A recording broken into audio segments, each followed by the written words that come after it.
حج کے 5 دن ہیں. حج کے کتنے دن ہیں؟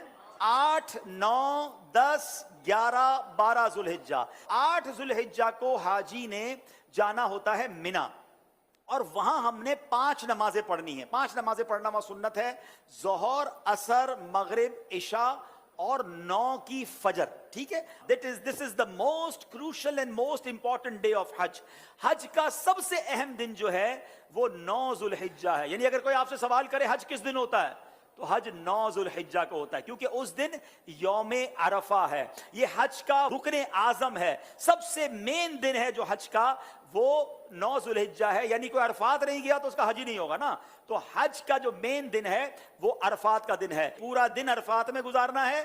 جب غروب آفتاب کا یقین ہو جائے کہ جناب مغرب کا وقت ہو گیا، غروب آفتاب ہو گیا، اب سارے حاجی آئیں گے مزدلفہ. ٹھیک ہے، اب جب آپ مزدلفہ پہنچیں گے تو مزدلفہ میں مغرب اور عشاء ملا کر پڑھنی ہے. عرفات میں مغرب نہیں پڑھیں گے. یہ بھی اللہ کی شان ہے کہ مغرب کا وقت بھی ہو جائے مگر مغرب نہیں پڑھنی ہے. مزدلفہ جانا ہے اور وہاں عشاء کے وقت میں، مغرب کے وقت میں نہیں، عشاء کے وقت میں مغرب اور عشاء ملا کر پڑھنی ہے. اور فجر بھی مزدلفہ میں پڑھیں گے. پوری رات ہماری کہاں گزرے گی؟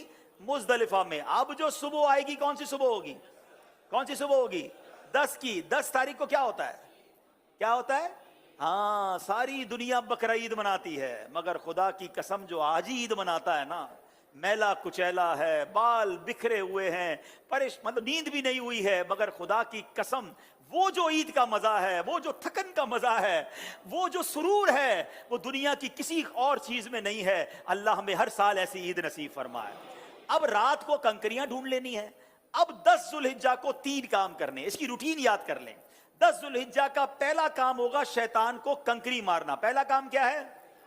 شیطان کو، ایک ہی شیطان کو مارنا ہے، بڑے شیطان کو. ٹھیک ہے، بڑے شیطان کو 7 کنکریاں مارنی ہیں. دوسرا کام، جیسے ہی کنکری مار لیں گے اس کے بعد قربانی کرنی ہے. ٹھیک ہے، کنکری مار کر آپ نے اپنے معلم کو، اپنے گروپ والوں کو، یا جو بھی لوگ آپ کی قربانی کا انتظام کر رہے ہیں ان کو بتانا ہے کہ میری قربانی کر دیں. جیسے ہی آپ کو کنفرمیشن ہو جائے کہ آپ کی حج کی قربانی ہو گئی ہے، اس سے پہلے نہیں، کنفرمیشن ہو جائے، اس کے بعد آپ نے سر کے بال اتار دینے ہیں، یا قصر کرانا ہے یا حلق کروانا ہے. اسلامی بہنوں نے تو قصر ہی کرنا ہے. اب آپ کا حج کا احرام اتر جائے گا. جیسے ہی سر کے بال اتارے، ساری پابندیاں ختم. خوشبو لگائیں، سلے ہوئے کپڑے پہنے، آرام کریں، موج کریں. صرف مرد و عورت کی پابندی ابھی باقی ہے، وہ طواف زیارہ کرتے ہوئے وہ بھی ختم ہو جائے گی. تو آپ ریلیکس ہو جائیں. حج از ناٹ دیٹ ڈیفیکلٹ جتنا لوگ اس پر ہوا بنا لیتے ہیں. ایزی ہو جائیں.